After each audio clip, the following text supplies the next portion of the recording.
Sa hapunan, naglakasloop akong hindi sumang-ayon sa aking biyenan at agad akong sinampal ngang aking asawa sa mukha. Kinuha ko ang aking magamit at umalis. Halos hindi pa ako nakakalabas ng pinto. Gumawa ako ngang isang bagay na nakdulot ng matinding takot sa buong pamilya ng aking asawa. Ang mapaminsalang suntok mula sa taong kasama ko sa higaan na ibinigay sa gitna ngang hapunan ngang pamilya ay hindi lamang nakabasagang dalawa kong tadyang, kundi winakasan din nito ang 3 taon ng nakakahiyang pagtitiis bilang isang manugang. Habang hinihimas ko ang masakit kong dibdib at nalalasahan ang dugo sa aking napunit na labi, wala akong pumatak na luhangang kahinaan. Kalmado kong pinulot ang 5 pinakamahalagang bagay, nakbigay ng mapait na ngiti, at buong pakmamalaking kinalatkat ang aking maleta palabas ngang sinumpang pintuan na iyon. Pakaraan lamang ng 15 minuto, ang matinis na tuno, ngang sirenang pulisya ang pumunit sa katahimikan gabi, na umalingaw sa bakurang ng aming kondominium.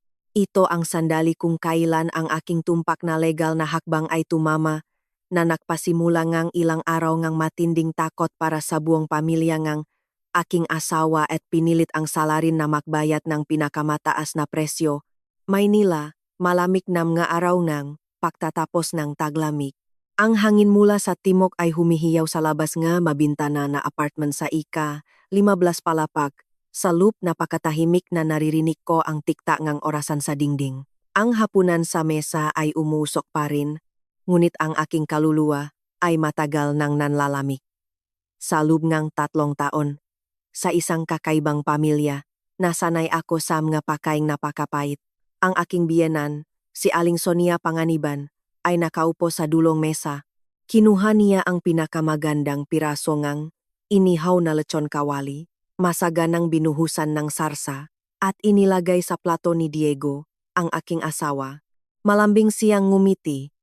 Pinipilit ang kanyang anak na kumain pa para magkaroon ng lakas sa trabaho. Pagkatapos, bumaling siya sa akin at ang kanyang tingin ay agad na nagbago, naging malamig at matalim. Ibinagsak niya ang tinidor sa mesa ng malakas, lumunok, at nagsimula ngang kanyang tirada muli, ang parehong tema na bumabagabag sa akin sa loob ngang 1,000 araw. Kumuskos siyang gilanang may pagamak, sinisisi ako dahil, sa loob ngang 3 taon ng pagiging kasal, ang aking tiyan ay patak pa rin. Sinabi niya na sa ibang pamilya, ang mamanugang ay agad na nagbibigay ng mga apo, ngunit sa kanilang bahay ay nakdala sila ngang isang punong hindi namumunga. Nagreklamo siya sa aking biyenan, si Mang Ivan Reyes, na ito ay isang kahihiyan para sa kanilang angkan. Ang mag-anak sa probinsya ay patuloy na nagtatanong at nahihiya siya, hindi alam kung ano ang sasabihin. Yumuko ako, mabilis na isinubo ang walang lasa na kanin. May bukol sa aking lalamunan. Kamakailan. Uminom ako ngang lahat ng uri ngang gamot, kapwa herbal at mula sa botika. Nagpunta ako sa lahat ng malalaking ospital. Nagtapos ang madoktor na malusok kaming dalawa. Hindi pa lang talaga ang oras para magkaanak. Alam ito ni Diego, ngunit palagi siyang tahimik kapag inaatake akong kanyang ina. Si Diego ay isang duwak at palaging inuna ang kanyang ina. Sa kanyang mamata, ang tungkulin sa magulang ay mas mahalaga kaysa sa sakit ng kanyang asawa. Ngayon, ang mga pangangaral ng aking biyenan ay partikular na nakakapanakit. Binanggit pa niya ang aking mga magulang sa probinsya upang saktan ako ng mas malalim. Sinabi niya na hindi nila alam kung paano palakihin ang mga anak na babae dahil pinalaki nila ang isang hindi makabuntis at bukod pa rito, sumasagot. Ang aking pasensya ay umabot na sa limitasyon. Ang apartment na ito ay binili ko gamit ang aking ipon bago ang kasal. Ang buwanang gastos ngang bahay ay sinasaklaw nga aking sahot at gayon paman, namuhay ako sa sarili kong bahay na parang isang kriminal. Inilagay ko ang plato sa mesa, itinaas ang aking ulo at tumingin ng diretso sa mga mata ng aking biyenan. Malinaw kong binikas ang bawat salita. Ang pagkaanak ay usapin nating dalawa, ni Diego at ako. Mommy, hindi po ba kayo dapat manghimasok ng sobra? Ang aking masalita ay parang spark na inihagis sa tuyong dayami. Nanlaki ang mga mata ni Aling Sonia at malakas na ipinukpok ang kanyang mga kamay sa mesa. Sumigaw siya, tinawag akong manugang na walang galang na naglakasloob na sumagot sa kanyang biyenan. Si Mang Ifan, na nakaupo sa tabi, ay kunot-no rin, umiling, at inakusahan akong kawalang galang. Sa sandaling iyon, tumalon si Diego mula sa upuan. Lahat ay nangyari nang napakabilis kaya wala akong oras upang umaksyon. Sumugot siya patungo sa akin at buong lakas akong sinampal sa mukha. Ang suntok ng isang galit na tao ay napakalakas kaya nawalan akong balanse, natumba ako pabalik, nadulas, at nahulog. Ang kaliwang bahagingang aking katawan ay tumama ng malakas sa matulis, nagilit ng mesang ang sala na gawa sa kahoy. Narinig ko ang isang tuyong tunok at isang matalim at tumatagos na sakit ang umakyat mula sa aking dibdib hanggang sa tuktok ng aking ulo na nagdulot ng pagdidilim ng aking paningin. Nahulog ako sa malamig na sahig, niyakap ang tagiliran ng aking katawan at nahirapan sa pahinga. Ang metalikong lasang ng dugo na lumabas sa aking labi sa suntok ay nahaluan ng maalat na lasang ng maluha na nilulon ko. Ang hapunan ng pamilya ay opisyal na naging isang battlefield at alam ko, tapos na ang kasal na ito. Ang malamig na sahig ay naginit sa aking balat, ngunit hindi ito may hahambing sa lamig na bumalot sa aking puso. Nandun ako, nakayuko sa matinding sakit nga nabasak kong tadiang.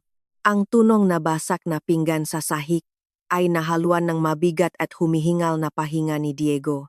Tumayo ang aking biyenan. Sa isang sandali, bumakas ang takot sa kanyang mukha habang ako ay nakukumawag sa sakit. Ngunit agad na bumalik ang masamang ekspresyon. Itinuro niya ako ang isang daliri, malakas na pinagtatanggol ang brutal na ginawa ng kanyang anak.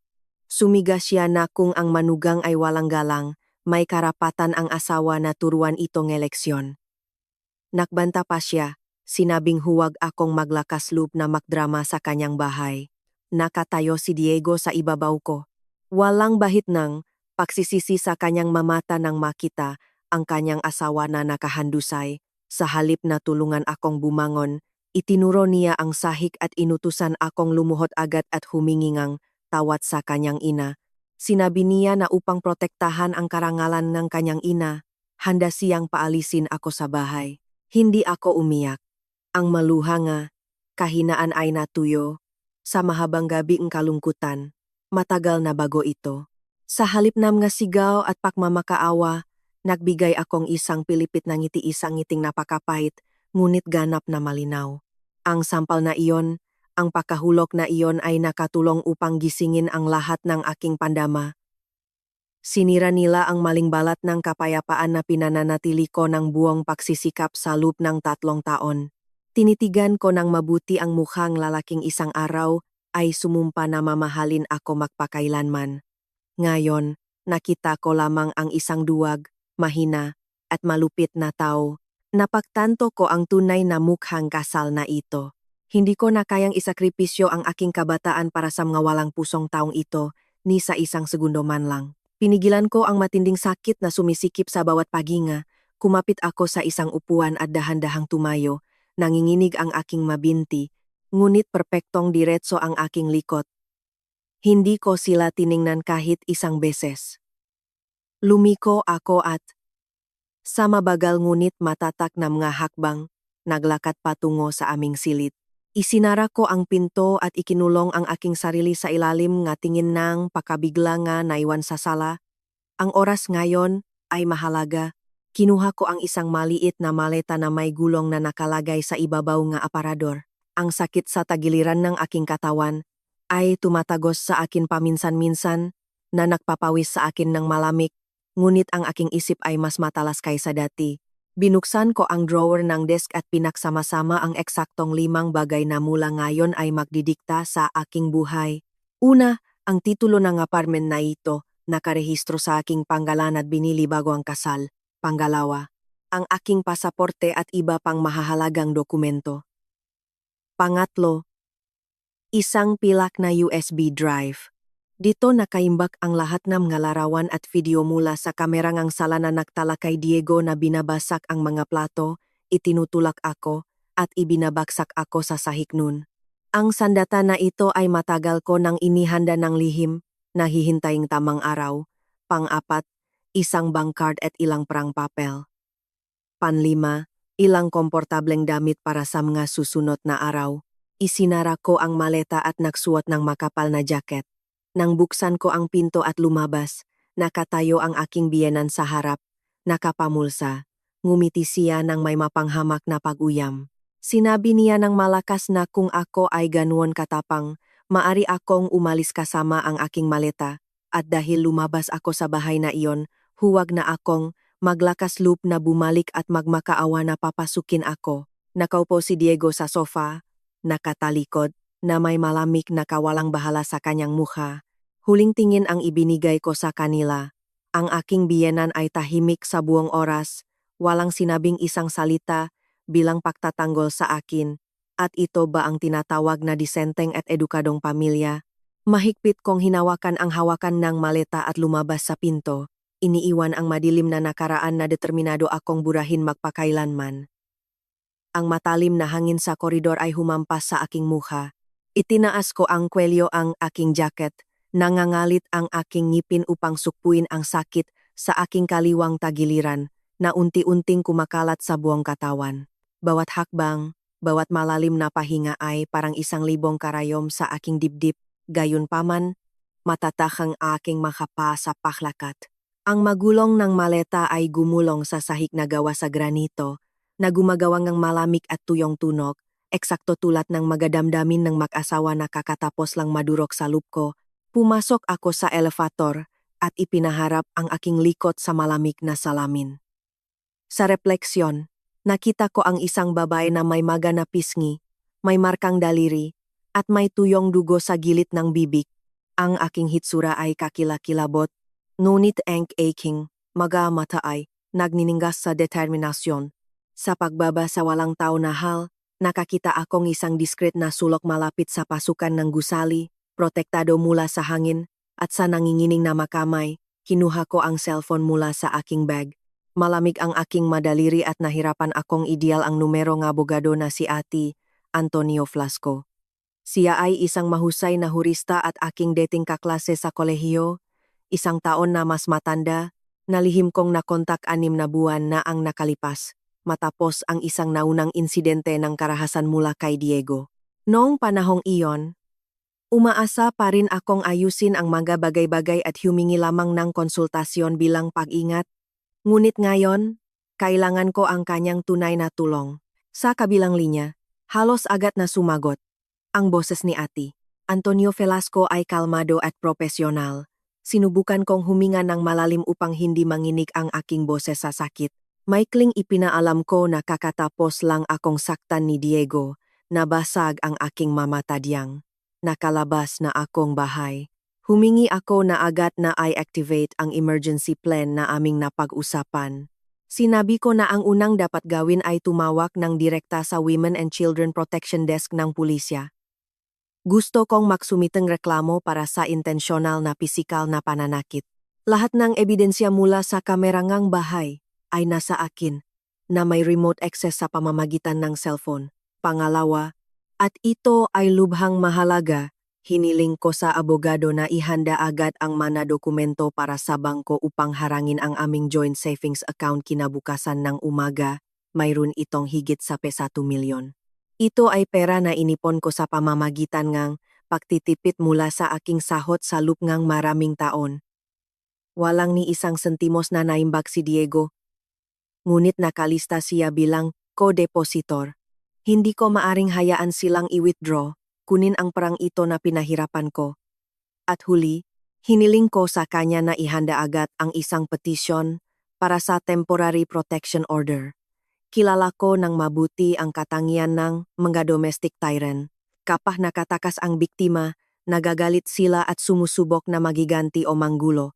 Kailangan ko ang proteksyon ng batas upang matiyak ang aking kaligtasan sa mga susunod na araw, pinakinggan ni Ate Antonio Velasco ng mabuti ang bawat detalye. Nagpahayag siyang galit sa kalupitan ng pamilya ng aking asawa, ngunit nanatiling kalmado bilang isang hurista. Pinayuhan niya, akong sumakay, agad ng taksi at pumunta sa pinakamalaking ospital sa lungsod upang makatanggap ng atensyong medikal at maitala ang mga sugat. Ang lahat ng iba pang legal na formalidad ay ipinangako niyang ayusin sa gabing iyon. Sa pagbaba ng tawag, tiningnan ko ang ika-15 palapag. Ang dilaw na ilaw, mula sa mga bintana nga, apartment ay nakasindi pa rin. Siguradong ipinagdiriwang nila ang tagumpay. Iniisip na napalayas na nila ang matigas ang ulo na manugang sa kalye. Hindi nila alam na ang walang pag-isip na sampal ni Diego ay kakatapos lang na mag-trigger nge pinakamakapangyarihang counter-attack na inihanda ko para sa kanila. Hindi na ako isang biktima na maaring tapakan ng walang kaparusahan. Dinala ako ng taksi palayo sa kondominium at pagkaraan ng mga 15 minuto, nagsimulang mag-vibrate nang walang tihil ang aking cellphone. Mga mensahe iyon mula kay Aling Nena, isang kapitbahay at condominium manager. Si Aling Nena ay isang mabait na babae at nang dumalaw siya sa akin, bahagya niyang napansin kung paano ako sinasaktan ng aking biyenan. Sa kanyang mga nakmamadaling mensahe at maikling video, malinaw kong naisip ang nangyayari sa lugar na kakatapos ko lang lisanin. Lahat ay nangyayari ng eksakto tulad ang plano. Ayon kay Aling Nena, agad pagkatapos ang aking pag-alis, isang patrol char ngang pulisya ang pumasok sa bakuran na may sirena. Ang sirena ay pumunit sa katahimikan ng gabi, na nagdulot ng pagtingin ng daan-daang residente sa kanilang mga bintana. Dalawang unipormadong pulis, kasama ang investigador, ang nagpunta sa elevator at umakyat sa ika-15 palapag. Kumatok sila sa aking pinto ng may seryosong ekspresyon. Binuksan ang pinto ng aking biyenan, mayabang pa rin sa simula, na may pagmamataas na nagtatanong kung ano ang gustong nga pulis. Nang marinig niya na may ulat ng domestic violence at kailangan ni Diego na pumunta sa istasyon ng pulisya upang magbigay ng pahayag, ang kanyang mukha ay naging puti na parang patay. Nagsimula siyang mautal, ipinagtatanggol ang kanyang anak, sinasabing ito ay isang karaniwang pag-away ng mag-asawa, ilang matatalim na salita, hindi isang pananakit, gayunpaman, matigas ang mapulis. Humingi sila ng mga dokumento ni Diego at inutusan siyang sumama. Noon lamang talaga natakot si Diego, lumabas siya ng nanginginig mula sa silid. Wala nang bahit ng galit sa kanyang mukha na ginamit niya upang saktan ako. Sa harap nga usyosong kapitbahay na lumabas sa koridor, ang mga pulis, para sa kaligtasan, ay pinosasan si Diego at dinala siya sa elevator. Nang makita ang kanyang pinakamamahal na anak na dinadala, nang nakaposas na parang kriminal, tuluyang nawalan ng kontrol si Aling Sonia Panganiban. Ang lahat ng kanyang kunwari na pagiging magalang na buong hirap niyang binuo ay nawala. Tumakbo siya sa koridor, nahulog sa sahig, at nagsimulang magkikisay, umiyak at nagrereklamo. Kinatok niya ang mapinto nga mga kapitbahay, isinusumpa ang kapalaran at tinawag akong taksil na manugang na nagplano laban sa kanyang asawa at ikinulong ito. Ngunit bilang tugon, nakatanggap lamang siyang malamig na tingin at nagsasarang mapinto. Kilalang-kilala ngang lahat ang mahirap na ugali ni Aling Sonia Panganiban at kung paano niya ako trinato. Ang nangyayari ay napakabilis at nakakahiya kaya hindi kinaya ng aking biyenan. Si Mang Ivan Reyes ang shock. May problema na siya sa puso at presyon, at hawak ang kanyang dibdib. Bumaksak siya mismo sa sala. Salamat kay Aling Nena at sa ilang kapitbahay na tumawag ng ambulansya. Nagawan nila siyang dalhin pababa at agad na isinugot sa ospital. Nakaupo sa likod ng taksi, papunta sa ospital. Binasa ko ang mga mensaheng ito nang walang bahagyang awa. Wala pang isang oras pagkatapos ngang nakamamatay na sampal na iyon, ang pamilya na labis na ipinagmamalaki, ang kanilang matradisyon, karangalan, at reputasyon ay ganap na nawasak. Ang kaguluhan na kinasadlakan nila ngayon ay ang presyo para sa mga taon ng pagpapahintulot sa kasamaan, para sa walang awang pagpapahiya sa dignidad ng ibang tao.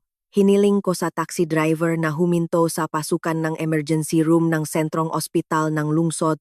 Ang emergency room sa gabi ay palaging siksikan. May amoy ngang antiseptiko at patuloy na tunong nga sirena ngang ambulansya. Kinalatkat ko ang aking maleta sa isang sulok. Nakasandal sa dingding upang manatiling nakatayo. lalo lang lumalakas ang sakit sa tagiliran ng aking katawan. Bawat bahagyang ubo ay parang saksak sa dibdib. Isang nurse na nakaduti ang lumapit nang makita ang aking maputlang mukha at tuyong dugo sa labi. Ipinaliwanag ko na nahulog ako at tumama ang aking tagiliran sa isang matigas na bagay at nahihirapan akong huminga. Mabilis na nakdala ang nurse ng wheelchair, tinulungan akong umupo, at dinala ako ng direkta sa traumatology clinic. Ang doktor na nakaduti ay isang matandang lalaki na may kalmado at seryosong tingin. Maingat niyang itinaas ang aking damit upang suriin ako. Halos hindi pa niya nahawakan ang maga at namumulang balat sa aking kaliwang tagiliran. Hindi ko napigilan ang isang ungol. Agad akong isinangguning ang doktor para sa x-ray at abdominal ultrasound upang suriin ang posibleng panloop na pinsala. Ang oras ng paghihintay para sa mga resulta ay ang pinakamalungkot. Nakita ko ang iba pang mga pasyente na sinusuportahan at inaalagaan ng kanilang mga pamilya at ibinaba ko ang aking tingin sa aking malamig na mga kamay. Ngunit agad kong ipinaksawalang bahala ang walang kabuluhang awa na iyon, hindi masosolusyonan ng luha ang anuman. Kailangan kong maging malakas upang tahakin ang buong matarik na legal na landas na naghihintay sa akin. Pagkalipas ng kalahating oras, tinawag akong doktor sa klinika. Itinuro niya ang x-ray nga aking dibdib sa isang ilaw na screen, kinumpirma ang diagnosis. Mayroon akong close fracture sa ika-6 at ika-7, tadyang sa kaliwang tagiliran.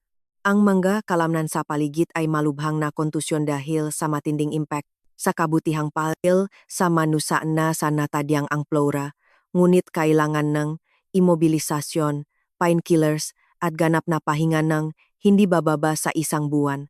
Umupo ang doktor sa mesa at kinuha ang panulat upang punan ang medical record. Binigyan niya ako ng isang simpatetik na tingin at malumanay na nagtanong tungkol sa sanhingang pinsala.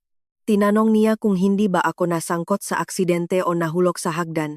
Umayos akong upo. Huminga ako ng malalim. Isinasantabi ang kahihiyan na karaniwang nararamdaman ng mabiktima ng karahasan. Malamig at buong determinasyon akong sumagot. Hiniling ko sa doktor na malinaw na itala ang sanhingang pinsala. Resulta pong pananakit ng aking asawa na itinulak ako sa isang mesa na gawa sa kahoy. Sabi ko, huminto ngang isang sandali ang doktor, ngunit pagkatapos ay tumango ng may pag-unawa. Isinulat niya ito sa medical record ng malinaw at nababasang sulat kamay. Bawat letrang isinulat ng doktor ay napakahalaga para sa akin.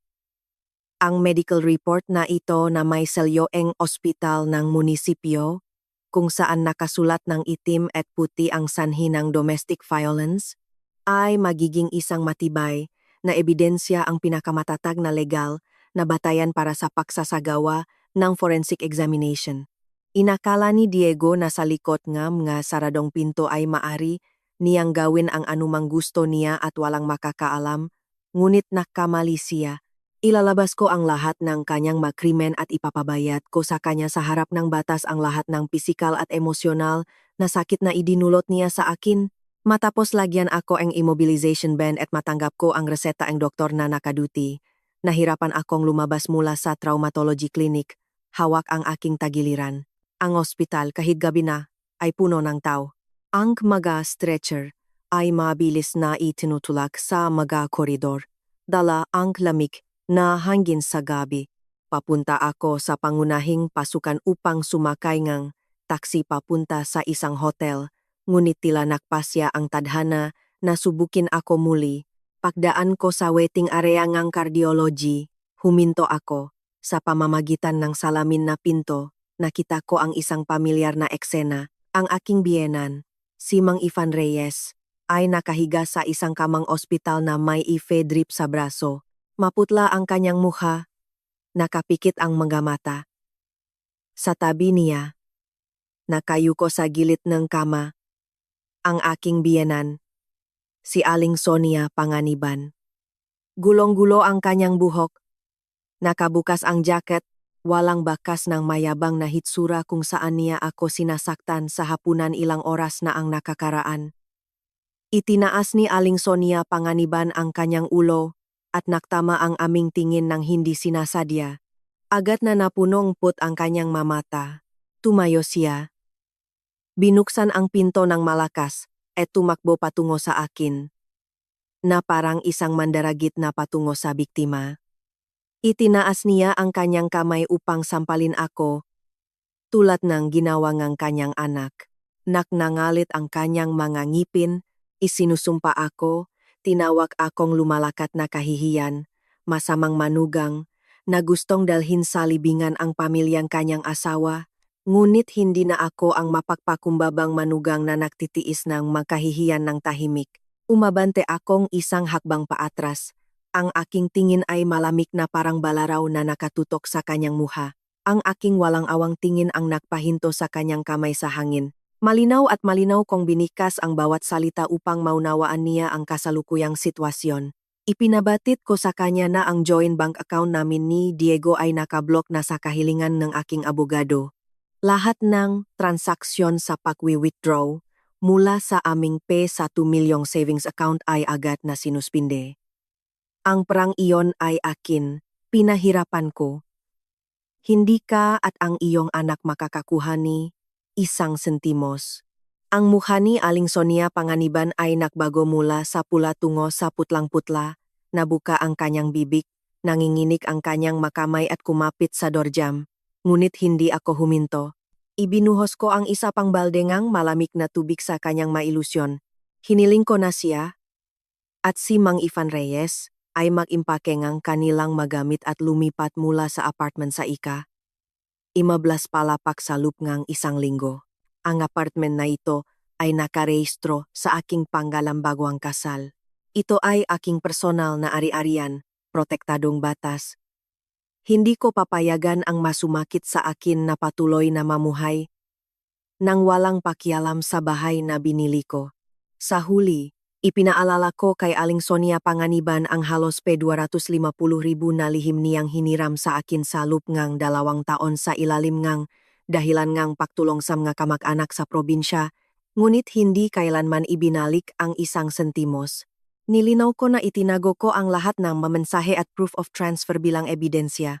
Kung maglakas loob siyang gumamit ng puwersa o muling siraan ako, idedemanda ko siya para sa pandaraya. Sa pagsasabi nito, tumalikod ako at umalis. Iniwan ang aking biyenan na paralisado sa gitna ng koridor ng ospital na may nanlalaking nga mata sa takot. Halos hindi pa ako nakakalabas kasama ang aking maleta sa salaming pinto ng ospital nang tumunog ang telepono sa aking bag, si Ate Antonio Velasco iyon. Ang langit sa gabi ay itim na parang tinta. Ang hangin mula sa timog ay nanatiling matalim. Nakakita akong bakanteng bangko sa ilalim ng isang tolda. Maingat akong umupo upang hindi mahawakan ang sugat at sinagot ang tawag. Ang boses ni Ate Antonio Velasco ay napakaseryoso. Nagbigay siya sa akin ng nakakagulat na balita. Si Diego ay nakadetine sa istasyon ng pulisya upang magbigay ng pahayag. Gayunpaman, ang kanyang pamilya ay kumikilos, naghahanap ng gagarantiya upang siya ay makasagot ng malaya. Ang pinakaduwag ay ginagamit ni Diego ang dahilan na ang kanyang asawa ay buntis at nangangailangan ng pangangalaga ng asawa upang magdulot ng awa at kalinga mula sa investigasyon. Nang marinig ang salitang buntis, umugong ang aking matainga, nilamig ako sa takot, at ang kamay na humahawak sa telepono ay nagsimulang manginig. Ang mga alaala ng ilang araw na ang nakakaraan ay lumitaw ng may kahangahangang kalinawan. Noong panahong iyon, nakaramdam akong kakaiba pagduduwal at pakaantalang regla. Bumili ako ng pregnancy test at ginawa ko ito ng maaga sa umaga. Ang test ay nakpakita ng 2 mahinang linya. Ang puso ng isang babae na nangangarap na maging ina sa loob ng 3 taon ay lumukso sa tuwa. Maingat kong ibinalot ang test sa isang napkin at itinapon ito sa ilalim ng basurahan sa banyo. Nagpasya na pumunta sa ospital sa katapusan ng linggo para sa isang ultrasound na kumpirmasyon at pagkatapos lamang sabihin sa aking asawa. Ngunit si Aling Sonia Panganiban, sa kanyang mausisa at mapanghimasok na kalikasan, ay kinalkal ang basura at natakpuan ang test. Akala ko hindi niya naiintindihan kung ano iyon o kung naintindihan niya, magbabago ang kanyang saloobin sa akin. Ngunit lubha akong nakamali. Ang katotohanan na inihayag ng nga salitang abogado ay nagpatunay ngang isang nakakatakot na bagay. Lihim na sinabi ngang biyenan kay Diego ng maaga, nangangahulugan ito na ngayon sa hapunan. Nang sumugot si Diego sa akin at sinaktan ako ng napakalakas kaya nahulog ako sa mesa. Alam niya ng perpekto na ang kanyang asawa ay nagdadalang tao sa kanyang anak. Alam ni Diego na buntis ako at gayunpaman, itinaas pa rin niya ang kanyang kamay sa akin. Pinahalagahan niya ang huwad na karangalan ngang kanyang malupit na ina kaysa sa buhay ngang kanyang hindi pa isinisilang na anak at ang kaligtasan ngang kanyang asawa. Ang katotohanang ito ay napakahirap tiisin na parang sasabog ang aking dibdib. Niyakap ko ng mahigpit ang aking tiyan at dumaloy ang mainit na luha sa aking maga at masakit na pisngi. Umiyak ako hindi dahil sa bulok na kasal na ito, kundi dahil sa maliit na buhay sa loop ko. Nakamali siya nga lugar na pinili para isilang sa mundo. Hindi siya maaring isilang sa isang pamilya kung saan ang ama ay handang saktan ang kanyang buntis na ina. Hindi siya maaring lumaki sa ilalim ngang pagpapalaki ngang isang ganuon kasama at taksil na lola. Pinunasan ko ang aking maluha. Naknangalit ang aking mangipin. Pinipigilan ang sakit na bumibiyak sa aking kaluluwa. Sa madilim na gabing iyon, gumawa ako ngang isang masakit ngunit matatag na desisyon. Sususpindihin ko ang pagbubuntis. Mas gugustuhin kong dalhin ang kasalanang ito ng mag-isa kaysa pahintulutan ang aking anak na isilang at ibahagi sa akin ang trahedyang ito. Kinabukasan ng umaga, kulay abo ang langit sa Maynila at bumuhos ang light drizzle.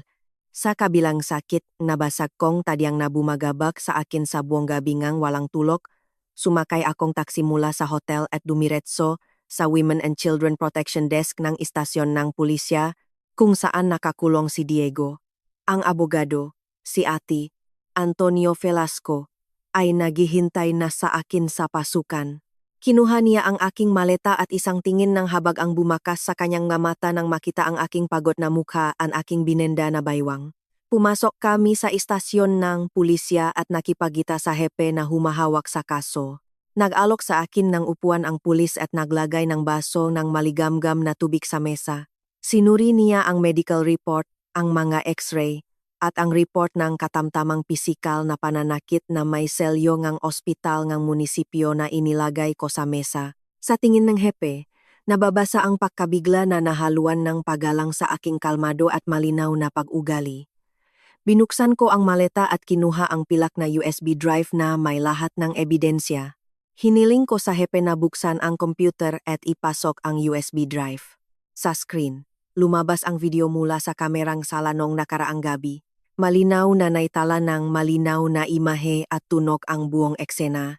Kung paano ako sinasaktan ng aking biyenan, kung paano ako sumasagot ng mahinahon, at ang pinaka-nakakatakot na sandali kung kailan si Diego, na parang isang galit na hayop, ay sumugot sa akin at ang kanyang suntok ay nagpabagsak sa akin sa mesa. Ang nakakatakot na tunog na impact na nakmumula sa mga speaker ay nakpalubok sa silid sa isang tensyonadong katahimikan. Sa USB drive ay hindi lamang ang video na ito, kundi dosa-dosa ng iba pang audio at video recording ni Diego na binabasak ang pinggan at sinisigawan ako sa loop ng haraang taon. Detalyado kong iniulat ang petsa at mga pangyayari ngang bawat insidente. Iginiit ko na ang karahasan ni Diego ay sistematiko, paulit-ulit, at nagiging lalong malupit. Nagtatype ang hepe ngang police report. Pinuri niya ang aking maingat na paghahanda at pakolekta nga ebidensya. Ang maebidensyang ito ay hindi matatawaran. Ang ginawa ni Diego, kasama ang medical report, ay higit pa sa isang simpleng pagaway ng mag-asawa. Ito ay may lahat ng elemento upang may turing na krimen ng intensyonal na pisikal na pananakit na pinasama ng RA 9262, Anti-Violence Against Women and Their Children Act. Opisyal na sinimulan ang investigasyon. Ang pinto ngang isang selda ay dahan-dahang bumukas naghihintay sa domestic tyrant. Matapos kong magbigay ng aking pahayag, ipinaalam ng hepe na iginigit ni Diego ang isang 5 minutong pagpupulong sa akin. Pinayuhan ni Ate Antonio Velasco na tanggihan upang maiwasan ang psikolohikal na panggigipit, ngunit umiling ako. Gusto kong personal na putulin ang huling pag-asa ang duwak na lalaking iyon. Pumasok ako sa maliit na silid ng pagdalaw. Nakaupo si Diego sa isang kahoy na upuan sa sulok. Kinukuskos ang kanyang makamay ng may kaba. Wala siyang pakakahawik sa tiwala at matagumpay na negosyante. Ngayon, siya ay kaawa-awa. May hindi ahit na balbas at takot sa kanyang mamata. Nang makita niya ako, tumayo siya. Pagkatapos ay lumuhod sa malamig na sahig at tinatakpan ang kanyang muhang nga kamay, nagsimulang umiyak. Nagsimula ang pamilyar na show ngang pagsisisi. Sinasabi niyang ang presyon sa trabaho, ang alak, isang sandali, negalit. Nang sinasadya niyang pagiwalayin ako sa kanyang gina. Nanumpa siyang magbabago, na mamumuhay kaming mag-isa, na ibibigay niya sa akin ang lahat ng kanyang sahod. Nakmakaawa siya, sa ngalan ng 3 taon ng kasal, nabawiin ko ang reklamo at iligtas siya mula sa kulungan at pagtanggal sa trabaho. Nakatayo ako ng nakapamulsa, pinapanood ang kanyang pag-arte ng may malamig na kawalang bahala na parang isang estranghero. Ibinunyak ko ang kanyang nakakasulasok na pandaraya. Diretso kong tinanong kung alam niya mula sa kanyang ina na buntis ako. Nakfreeze si Diego.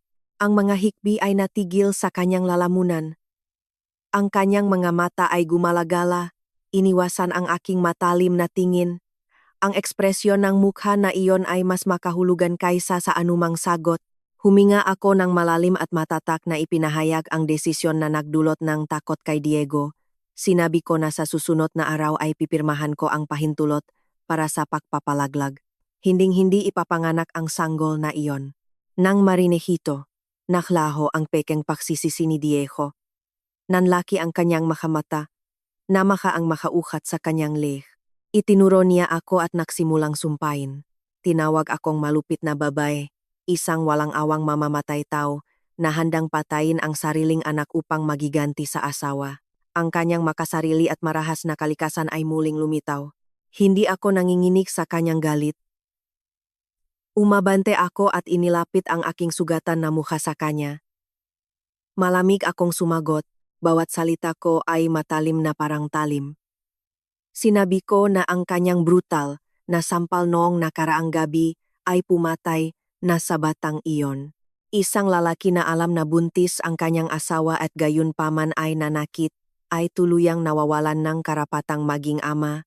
Sa pagsasabi nito, tumalikod ako at umalis, nang hindi lumilingon sa broken na lalaki na sumisigaw sa kawalan ng pag-asa. Sa paglabas ng istasyon ng pulisya, dinala ako ni Ate Antonio Velasco sa isang marangyang condominium sa kabilang Ibayong Ilok Pasig, malayo sa aking dating bahay.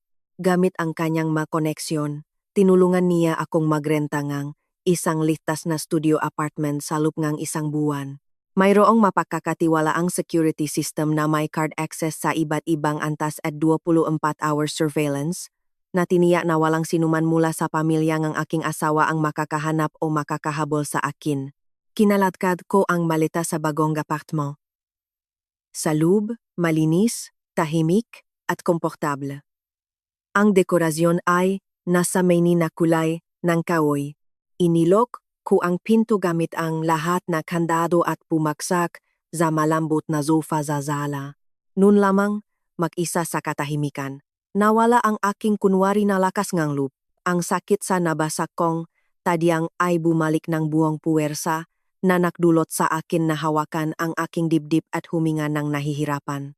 Ako mismo ang nagpakulong tubig at ininom ang painkiller na iniresetang doktor. Inalis ko ang makapal na jacket at, sa harap ng salamin sa banyo, naglagay ng pamahit sa mga pasa sa pisngi at labi. Sa pagtingin, sa aking pagod na refleksyon, hindi na ako umiyak. Sa unang gabi sa bagong lugar, ang aking katawan ay sugatan, ngunit ang aking kaluluwa ay nakaramdam ng isang kakaiba at magaan na kaluwagan. Ang nakakasakal na kapaligiran, ang mga pangangaral, ang mga masamang tingin, lahat ng iyon ay naiwan na. Sa huling bahaging gabi, tumunok ang telepono. Ang aking boss iyon. Siguradong nakarating na sa kanya ang nga sismis tungkol sa iskandalo sa aking pamilya. Ang kanyang boses ay mainit at maasikaso. Hindi siya nang himasok sa aking personal na buhay, ngunit direkta siyang nagtanong. Sinabi niya sa akin na magpahinga at magpagaling ng maayos. Aprubahan ng kumpanya ang isang pinalawik na unpaid leave kasama ang medical certificate upang malutas ko ang lahat ng aking problema. Idinagdag din niya na kung kailangan kong tulong sa magastos sa medical o upang makahanap ng pinakamahusay na abogado, palaging susuportahan ako ng kumpanya at ng unyon. Ang sangkatauhan sa trabaho, kung saan ko inilalagay ang aking lakas at talento, kung minsan ay nagpapakita ngang mas mainit at mas taos puso kaysa sa mga huwat na ugnayan ng pamilya na kakatapos ko lang sirain. Ang mga salita, ang suporta, ang aking boss ay naging isang napakahalagang suporta na nagbibigay sa akin ng kumpiyansa para sa mahirap na legal na labanan para sa hustisya na nalalapit. Ang pangalawang gabi sa litas na apartment ay lumipas sa malalim na katahimikan. Sa labas, bumubuhos ang ambon. Malamig na patak ang dumadaloy sa salamin. Bumaba ng husto ang temperatura sa labas. Parang hihiwain ng malamig na hangin ng Maynila ang balat. Kinuha ko ang telepono mula sa bedside table. 9:00 ng gabi. Ito ang oras upang kausapin ang mapinakamalapit sa akin. Binuksan ko ang video call application at idinyal ang numero ng aking mga magulang sa probinsya. Pagkatapos ng ilang ring umilaw ang screen at lumabas ang pagod ngunit mabait na mukha ng aking ina. Sa likod niya, ang pamilyar na 3 silid na bahay na may bubong na tisa, sa bayan kung saan ako isinilang at lumaki sa walang hangganang pagmamahal. Ang aking ina, nang makita ako, ay ngumiti ng malapat, ngunit ang ngiti ay agad na nawala. Ang ilaw screen ay nagliwanag sa aking mukha, ipinapakita ang maga at lila na pisngi at ang napunit na labi. Ang aking ama, na nakaupo sa mesa sa likod niya, ay mabilis ding lumapit sa screen. Nanlaki ang mga matang dating militar sa pagkagulat. Sinuntok ng aking ama ang mesa. Ang kanyang boses ay galit at masakit. Sino ang naklakasloop na saktan ang aking anak sa kanong paran? Tanong niya. Nagsimulang punasan ng mabilis ang aking ina, ang kanyang maluha gamit ang dulong kanyang apron, patuloy na nagtatanong. Nasaan ka? Masakit ba talaga? Paano nangyari ito? Nang makita ang maluha ng aking mga magulang, gumuho ang pader ngang lakas ngang loop na binuo ko sa loop ngang huling 2 araw. Umiyak ako, sa unang pagkakataon mula nang ako'y ibaksak ni Diego, pinayagan kong maging mahina. Ang maluha ay umagos na parang ilog, na nagpapasosyam gasugat sa aking mukha. Hirap akong isinaysay ang lahat sa aking mga magulang, mula sa mga kahihiyan ng biyenan sa hapunan hanggang sa suntok ni Diego na nakabasah ngang aking mga tadyang at ang katotohanan na tumawag ako ngang pulis. Pagkatapos akong pakinggan, na mula sa galit ang aking ama, nangangalit ang kanyang mga ngipin at idineklara na agad siyang tatawag ng sasakyan at pupunta sa Maynila kasama ang aking mga kapatid sa gabing iyon. Sinabi niya na direkta siyang pupunta kina Mang Ifan Reyes at Aling Sonia Panganiban upang ayusin ang mga bagay-bagay at humingi ngang hustisya upang makita kung hanggang saan nawalan ng takot ang pamilyang ito na naglakasloob na bugbugin ang anak ngang iba hanggang sa mabali ang mga buto. Idineklara ng aking ama na kahit hindi kami mayaman, hinding-hindi namin papayagan na tratuhing parang hayop ang aming anak. Ang galit ng aking ama ay naintindihan, ito ay isang likas na instinct ng proteksyon, ngunit nakmadali akong pakalmahin siya. Pinunasan ko ang aking maluha at sinubukan kong magsalita ng mahinahon at malinaw.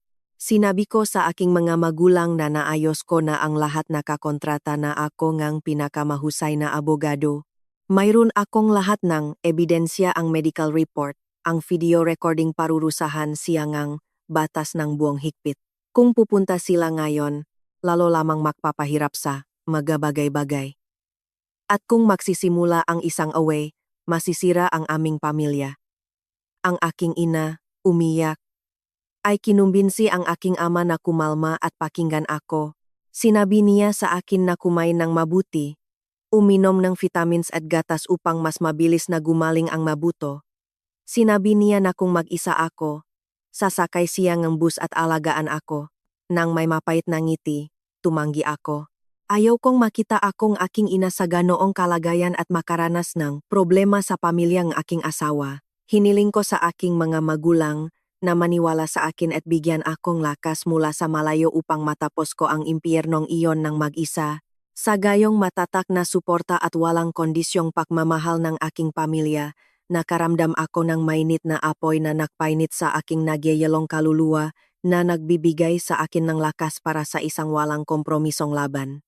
Kinabukasan ng umaga, nagising ako nang dumaan ang unang mahihinang sinak ng araw ng taglamig sa mga kurtina. Medyo humupa ang sakit sa tagiliran ng aking katawan salamat sa matatapang na painkillers. Nagsusuot ako upang sumama kay ate. Antonio Velasco sa National Bureau of Investigation, NBI, nang tumunog ang telepono na may hindi kilalang numero, sinagot ko. Sa kabilang linya ay isang lalaking nasa katanghaliang gulang na nagpakilala bilang si ate. Miguel, ang abogado na kumakatawan sa interes ng pamilya ni Diego. Ang kanyang tono ay magalang, edukado, ngunit may bahid ng pagmamataas at pagkalkula. Nagsimula si ate. Miguel sa magagandang salita, nagpapahayag ng malalim na pakikiramay sa aking mga sugat. Sinabi niya na karaniwan ang pagaway ng mag-asawa. Nawalan lamang ng kontrol si Diego ng isang sandali, ngunit sa likas na katangian ay isang mapagmahal na asawa. Nagsimula siyang isang psikolohikal na pag-atake. Pinayuhan niya ako na isipin ang 3 taon ng kasal, ang reputasyon ng parehong pamilya, at lutasin ang usapin ng mapayapa. Nagbigay si ate. Miguel ngang isang napakakaakit-akit na alok. Sinabi niya, ang pamilya nina Mang Ifan Reyes at Aling Sonia Panganiban ay handang sagutin ang lahat ng iyong gastos sa medikal kasama ang kompensasyon para sa pinsalang moral na ₱300,000 ng cash agad. Bilang kapalit, kailangan mo lang pirmahan ang isang statement of reconciliation at bawiin ang kasong kriminal upang manatiling malinis ang record ni Diego sa matang batas. Nakaupo ako sa sofa ng tahimik. Pinapakinggan ang magalang na kasinungalingang iyon at nakaramdam ako ng pagdudual. Akala nila sa ₱300,000, mabibili nila ang aking dignidad, ang aking kalusugan, at ang aking pagpapahalaga sa sarili. Akala nila ang isang sampal na nakabasak ng aking matadyang at manggataon ng moral na karahasan ay maari lamang burahin ng isang tumpok ng pera. Huminga ako ng malalim at matatag na tinanggihan ang lahat ng kanyang matamis na argumento. Diretso kong sinabi sa abogadong iyon na ang batas ay hindi isang palengke kung saan maaring makipagnegosasyon ang kanilang pamilya. Tinatanggihan ko ang anumang porma ng pagkakasundo at kompensasyon kapalit ng aking reklamo. Idineklara ko na ang aking tanging layunin ay dalhin ang kaso sa korte kriminal at parusahan ang kriminal ng nararapat para sa kanyang brutalidad. Ibinunya ko rin ang kanilang plano at binalaan si ate. Miguel nahuwak ng maksayang ng oras sa pagtawag. Ang lahat ng negosasyon ay gagawin lamang sa pamamagitan ng aking abogado, si ate. Antonio Velasco. Sa pagbaba ang tawag, nagsuot ako ng mainit na jacket at lumabas. Naghihintay na sa akin si ate, Antonio Velasco sa baba. Nagpunta kami sa NBI upang dumaan sa opisyal na proseso. Napaka-profesional ngang forensic examination. Sinuringang nga eksperto ang lahat ng medical na dokumento. Sinukat ang mga pasa, maingat na sinuri ang mga x-ray ng mga nabasak na tadyang. Malamig ang silit at amoy alak. Buong pasensya kung sinunot ang lahat ng hinihingingang doktor. Ang resulta ay napatunayan sa oras ng tanghalian at lubos na tumukma sa mahula ni ate, Antonio Velasco. Ang tinding ang pinsala sa aking kalusugan ay inuri bilang makabuluhan na perpektong nakasasakop sa artikulong Kodigo Penal. Ang ulat na ito ay naging isang mahalagang suntok, isang direktang tiket para sa paglilitis ng kasong kriminal laban kay Diego. Ang lahat ng pagtatangka ng panunuhol, Lahat ng masasamang psikolohikal na panlilinlang ng pamilyangang aking asawa ay nawasak ng hindi mapag-alinlanganan ng siyentipikong ebidensya. Sa simulangang linggo, nagpasya akong dumaan sa opisina upang ilipat ang aking manggagawain bago ang opisyal na leave. Bagaman sinabi ngang aking boss na magpahinga ako, responsible ako sa likas na katangian at ayaw kong biguin ang aking makasamahan. Nagsuot ako ng maluwag na turtleneck sweater upang itago ang orthopedic brace at isang mask upang takpan ang kalahati ng aking maga na mukha. Nakaupo ako sa aking mesa ng halos 15 minuto nang tumunog ang intercom. Ang takot na dalaga sa reception ay nagulat na isang matandang babae na nagsasabing aking biyenan ay gumagawa ng eskandalo sa baba kasama ang isang lalaking nakasuit. Hinihingi nila na papasukin sila sa aking departamento. Agad kong naintindihan na sina Aling Sonia Panganiban at ang kanyang tusong abogado ay hindi susuko.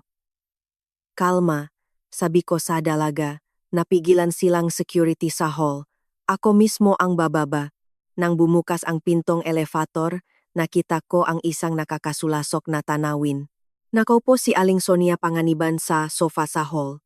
Punas-punas ang kanyang luha ng may drama gamit ang isang panyo. Sa paligid niya, nakukumpulan ang nga security guard at ilang empleyado. Nang makita ako, akat siyang naktas na boses. Nagsimula siyang sumigaw, nagpapanggap na nalulungkot na biyenan na inaaping ang manugang, sumisigaw siya na ako ay walang utang na loob na inaabuso ko ang mamatatanda.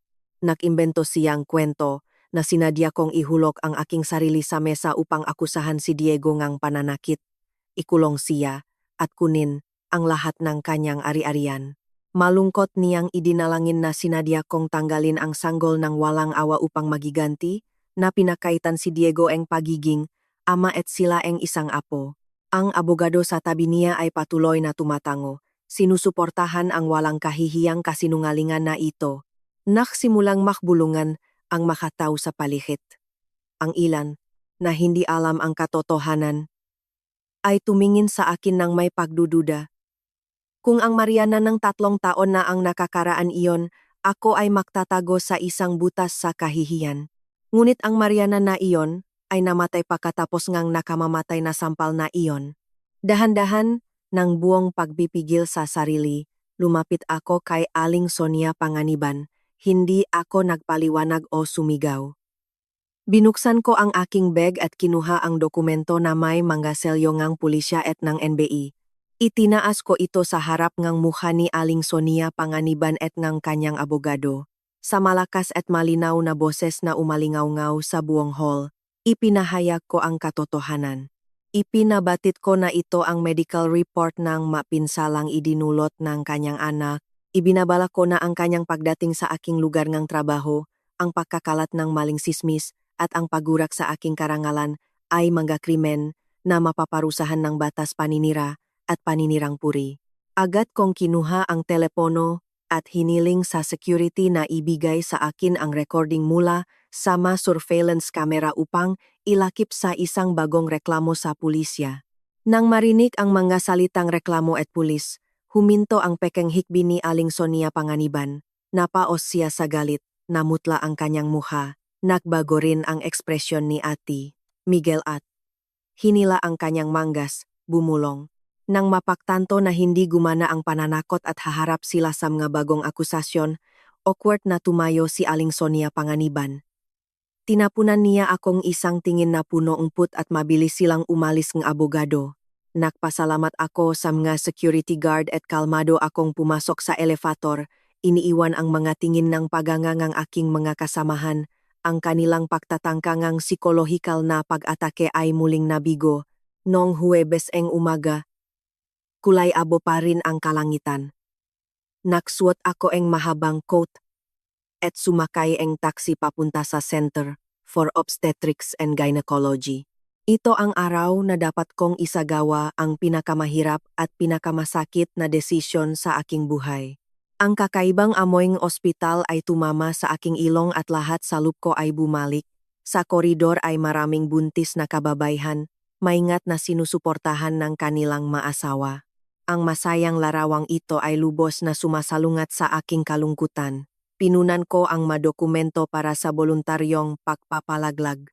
Sa klinika, ang doktor, isang babaeng nasa katanghaliang gulang, ay tiningnan ang aking medical history at pagkatapos ay ang aking sugatang mukha. Nagtanong siya ng may empatiya kung bakit ako nagpasya na iwanan ang sanggol sa ika-5 linggo. Tahimik akong nakaupo at dahan-dahang isinaysay ang aking kwento. Hindi ko itinago na ako ay biktima ng brutal na domestic violence. Ipinakita ko sa kanya ang medical report. Sinabi ko na sinaktan ako nga aking asawa kahit alam niya ang pagbubuntis. Ipinaliwanag ko na hindi ko kayang garantiyahan ang isang ligtas at malusok na kapaligiran para sa bata. Ayaw kong lumaki ang aking anak, nakakakita ang karahasan, o mas malala pa, maging biktima ang nakakalason na ideya ang kanyang pamilya sa panig ng ama. Ang desisyong ito, bagaman malupit para sa akin, ay ang pinakamakatao para sa kanya. Huminga ng malalim ang doktor. Marami na siyang nakitang trahedya, ngunit ang aking kwento ay nagpakilos sa kanya. Ayon sa protokol, isinangguni niya ako sa psychological counseling clinic. Ang psychologist, isang babae na kasing edad ng aking ina, na may napakainit na tingin, ay nakipag-usap sa akin ng halos 1 oras. Lubos niyang naintindihan at sinuportahan ang aking desisyon. Mahigpit niyang hinawakan ang aking kamay, sinasabing ang kaligtasan ngang ina ang pinakamataas na prioridad. Ang sapilitang pagpapaanak sa isang babae sa ilalim ngang kondisyon ngang karahasan at banta sa buhay ay isang krimen. Ang habang nga doktor ay medyo nakpahupa sa sakit sa aking kaluluwa. Bumalik ako sa gynecologist. Sa mesa ay nakalagay ang consent form, isang pirma at mawawala sa akin magpakailanman ang isang bahagi ko na hinintay kong 3 taon. Ipinikit ko ang aking mga mata. Iniisip sa aking isip ang maliit na nilalang. Sa aking pag-isip, humingi akong tawad sa kanya. Patawarin mo ako, aking munti, sa hindi ko pagpilingang mabuting ama para sa iyo. Pinapayaanan na kita upang hindi ka magdusa sa madilim na mundong ito tulad ko. Pupunta ako sa mundong kapayapaan. Iminulat ko ang aking mga mata, nawala ang lahat ng pagdududa, matatak kong pinirmahan ang aking pangalan. Ang malamig na pirma na ito ang nagtapos sa pinakamasakit na kabanata nga, aking buhay at nagbukas ng daan para sa isang bago at malakas na muling pagsilang. Pagkatapos ng pamamaraan, gumugol ako ngang oras sa silid at pagkatapos ay umuwi. Pagod ang aking katawan. Ang sakit sa tagiliran ng aking katawan at ang sakit pagkatapos ng operasyon ay nagpapahirap sa bawat hakbang.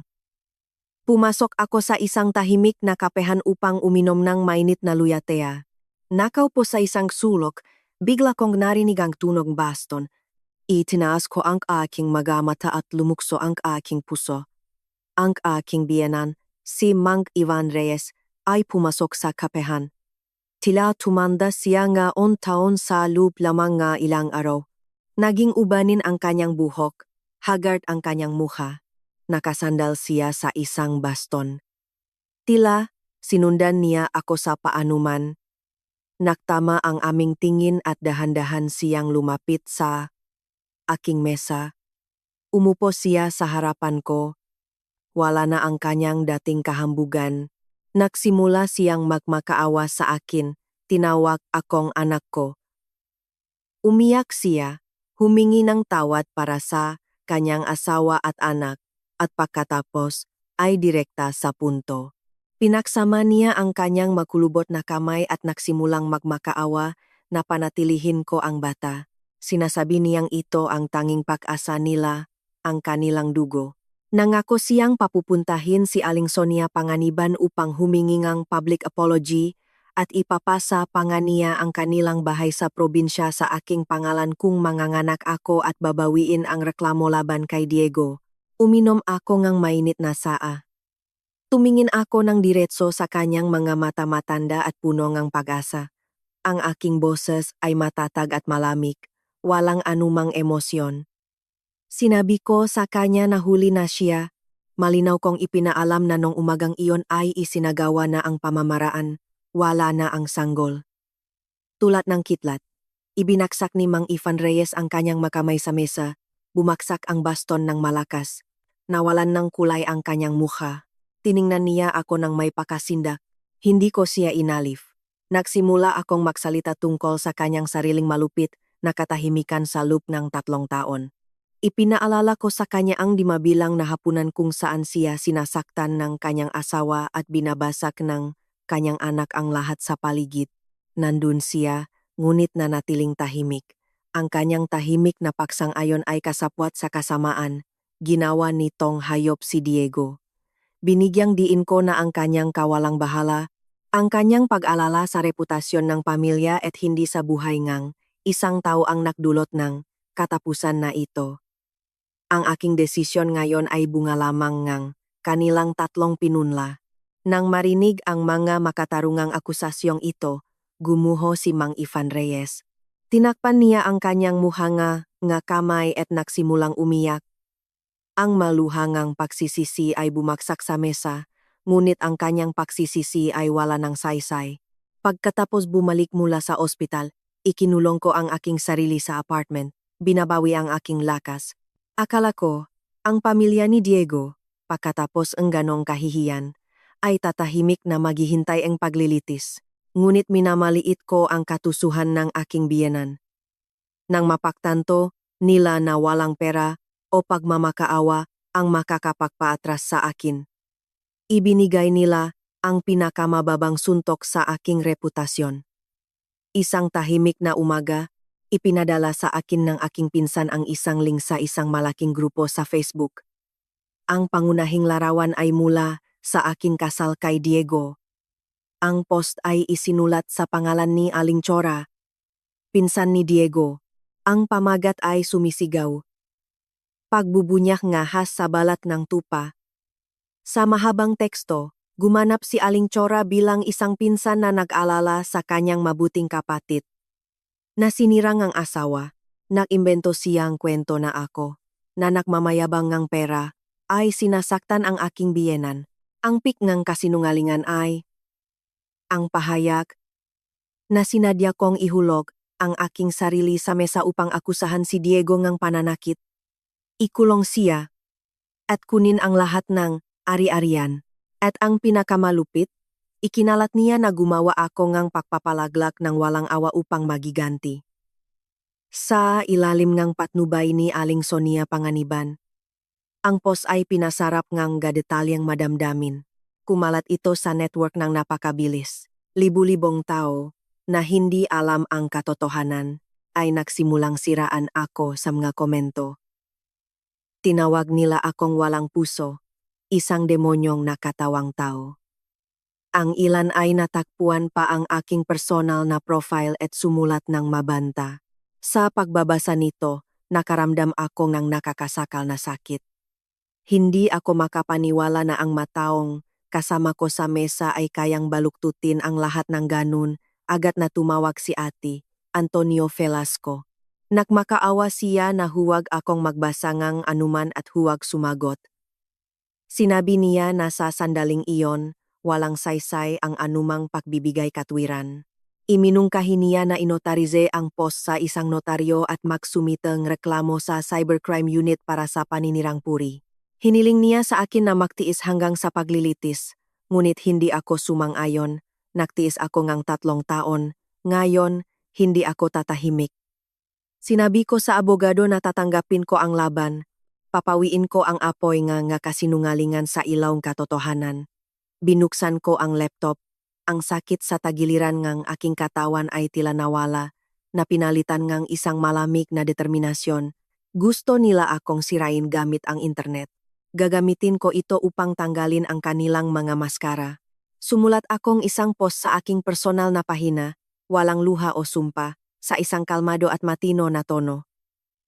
Kinumpirma ko na ako iyon, ngunit pinabulaanan ko ang lahat ng kasinungalingan.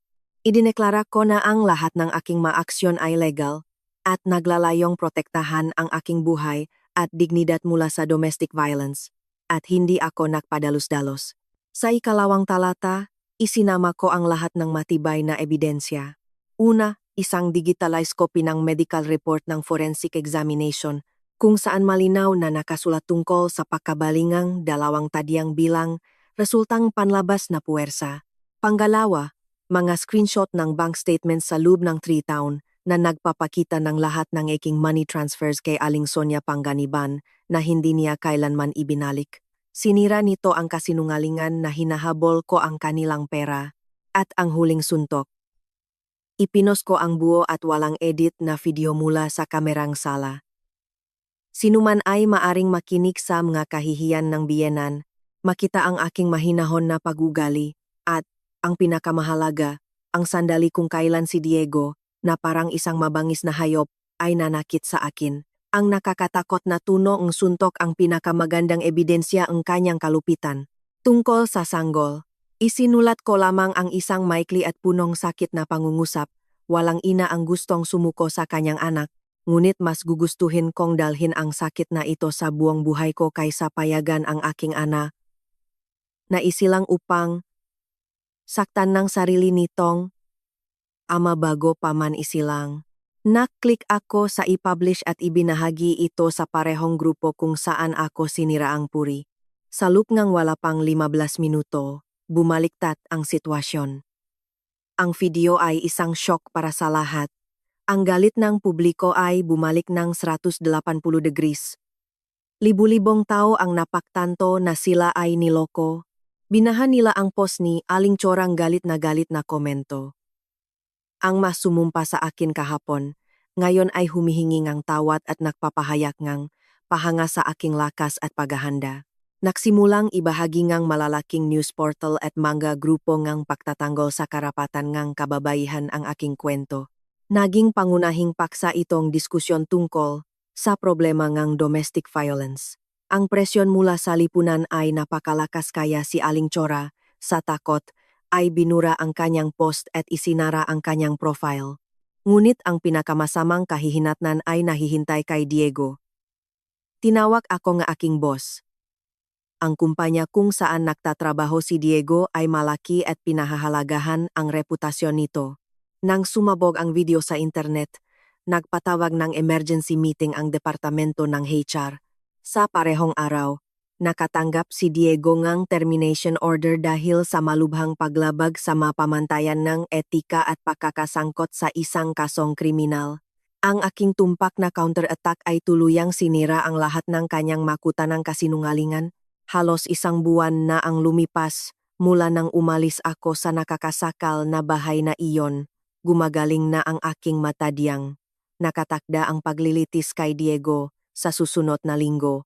Ayon kay Ati Antonio Flasco, si Diego ay nakakasagot ng malaya dahil nakuhang kanyang ama ang pera para sa piyansa. Isang malamig na gabi ngang taglamig, pumunta ako sa supermarket. Sa pagitan nga estante, bigla kong naramdaman ang nakatutok na tingin ng isang tao. Lumingon ako. 3 metro mula sa akin, malapit sa gondola ng instant noodles, si Diego. Halos hindi ko siya nakilala. Napakapangit niya. Ang dating maayos na gupit ay pinalitan ng mahaba at maruming buhok, namumukto ang mukha, natatakpan ng hindi ahit na balbas. Lukot ang sweat at nakasabit sa kanyang payat na katawan. Sa kanyang mga mata ay wala na ang dating pagmamataas, tanging takot at isang kaawa-awang pagmamakaawa. Nang makita niya na tinitiknan ko siya, mabilis siyang lumapit at hinarangan ang aking daan. Ang kanyang boses ay paus at nanginginig nang tawagin niya akong asawa. Mapagpakumbaba siyang nagmakaawa para sa kapatawaran, mismong sa gitnang supermarket. Nagreklamo, siya na nawala, niya ang lahat. Trabaho, mga kaibigan, ang pagalang na, mga kamag-anak. Sinabi niya na ang kanyang mga magulang ay nakakasakit sa kahihiyan.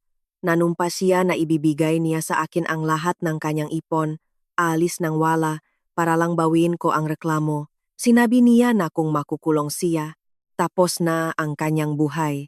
Nakatayo ako, nakapamulsa. Sa aking kaluluwa, ay walang awa o kasiyahan, tanging pagamak sa isang lalaki na hindi marunong akuin ang responsibilidad sa kanyang nga ginawa. Tumingin ako sa kanyang mamata at nagbigay ngang isang pilipit na ngiti. Sinabi ko na ang pera ay akin na at hindi niya ako maaring alukin ng hindi sa kanya. Sinabi ko na ang kanyang kasalukuyang kalagayan ay hindi ko kasalanan, kundi ang resulta ng kanyang kalupitan at hindi sapat na edukasyon. Mayroon ang karma, at ang pinagdadaanan niya ngayon ay maliit na bahagi lamang ng sakit na idinulot niya sa akin at sa aming hindi pa isinisilang na anak. Sa huli, matatakong sinabi, walang magiging pagkakasundo, makita tayo sa korte sa susunod na Miyerkules. Sa pagsasabi nito, nilakpasan ko siya at nakpatuloy sa paglalakad. Iniwan ang duwag na nakatayo sa gitnang supermarket na may ekspresyon ng ganap na kawalan ng pag-asa sa kanyang mukha. Noong Miyerkules ng umaga, nakakagulat na malinaw ang langit sa Maynila.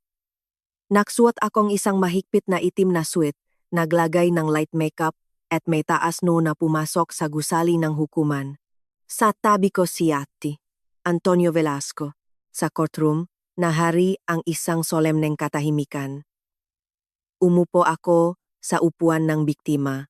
Sa harapan, sa sulok, nakukumpol ang pamilya ni Diego. Nakasandal si Mang Ifan Reyes sa baston at nanginginig.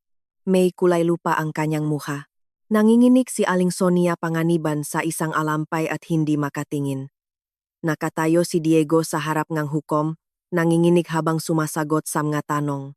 Ang kaibahan sa pagitan ng malakas at independiyenteng babae na nahahanap ng hustisya at ang broken at dating mayabang na pamilya ay nagsalita para sa sarili nito. Sinubukan NG abogado ni Diego na maglahad NG-MH mitigating circumstances ang kakulangan NG criminal record, magandang references mula sa trabaho, ang MEHA merito NG pamilya.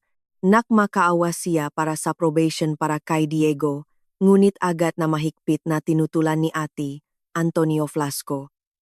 Nakpresenta siya nga ebidensya na ang karahasan ay sistematiko. Ang klimaks ay ang pananakit sa isang buntis. Ang mga ebidensya ay hindi matatawaran. Pagkatapos ang deliberasyon, binasa ang hukom ang hatol. Ang kanyang boses ay naging mahigpit. Kinokondena ang domestic violence, isinasaalang-alang ang kalupitan ng krimen at ang malubhang kahihinatnan para sa kalusugan at pag-isip ng biktima. Hinatulan ng hukuman si Diego ang 6 na buwang pagkakakulong sa rehimeng semi-open. Sa bahaging sibil, sinang-ayunan ng hukuman ang lahat ng aking mga kahilingan, agad na diborsyo. Ang apartment ay nanatiling aking ari-arian. Ang ₱1 milyong savings account ay kinilala rin bilang akin. Bukod pa rito, kailangan ni Diego na bayaran ang lahat ng gastos sa medical at bayaran ang pinsalang moral. Ibinaba ng martilyo ng hukom ang isang punto sa kasong ito. Sa silid, nagsimulang umiyak ng malakas si Aling Sonia Panganiban. Ibinaba ni Mang Ifan Reyes ang kanyang ulo sa baston. Pinosasan ng mga court sheriff si Diego. Bago umalis, lumingon siya at tiningnan ako ng may matinding pagsisisi, ngunit huli na ang lahat. Tumayo ako, inayos ang aking blazer, kinamayan si Ate Antonio Velasco. Sa desisyon ng korte sa aking makamay, nakaramdam ako ng malaking kaluwagan. Nakaroon ni hustisya, naparusahan ang masama. Nakuha ko ang aking kalayaan. 3 araw pakaraan. Kasama ang sheriff at isang pulis, bumalik ako sa aking apartment. Ang pamilya ni Diego, nakayuko, ay nag-impake ng kanilang magamit upang lumipat sa isang inupahang apartment. Nang pumasok ako, kinalatkat ni Aling Sonia Panganiban ang huling maleta. Hindi na siya naglakas loob na insultuhin ako. Ang kanyang tingin ay natatakot. Ang mukha ay tumanda at haggard. Nang makita ang 2 matatanda na lumabas mula sa kanilang komportableng bahay, wala akong naramdamang awa. Ang animo ay ang itinanim mo. Ang kanilang kasamaan at pagpapahintulot ang sumira sa kanilang sariling pamilya. Nang maksara ang pinto, nag-isa ako sa walang laman na sala. Ang bawat sulok ng bahay na iyon ay nagpaalala sa akin ng 3 taon ng kahihiyan. Napagtanto ko na hindi ako makakapamuhay doon.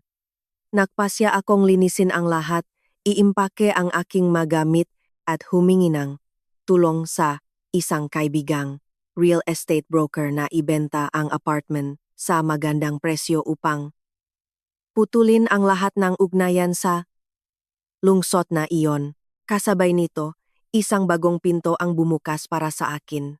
Ang pamunuan ng kumpanya na sinusuri ang aking katatagan at profesionalismo ay nag-alok sa akin ng promosyon bilang Head of Project Department na may paglilipat sa branch sa Cebu at isang malaking pagtaas ng sahot nang walang pag-aatubili. Pinirmahan ko ang bagong kontrata. Ang Queen City of the South ang perpektong lugar upang magsimula ng isang bagong buhay.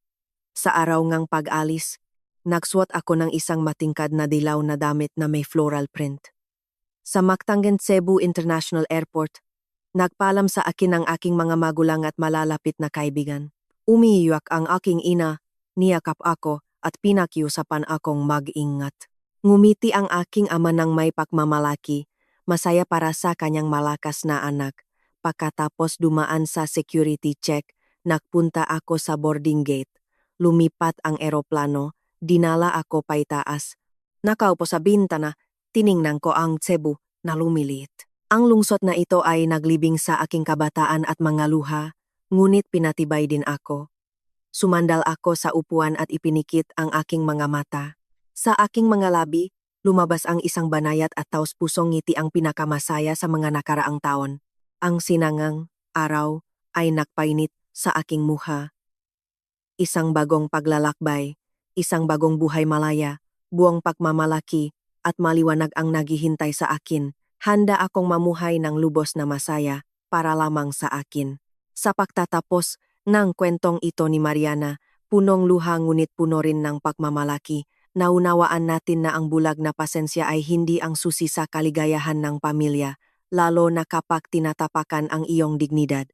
Ang buhay ay makatarungan, at ang kasamaan ay palaging may presyo na babayaran. Ang kwentong ito ay isang panawagan sa lahat na kababaihan na maging malakas, independyente, at palaging ipagtanggol ang kanilang sarili. Huwag matakot na isara ang bulok ng mga pinto, dahil sa pag-iwan lamang sa isang nakakalason na nakaraan, posible na buksan ang pinto sa isang maliwanag, malaya, at tunay na masayang kinabukasan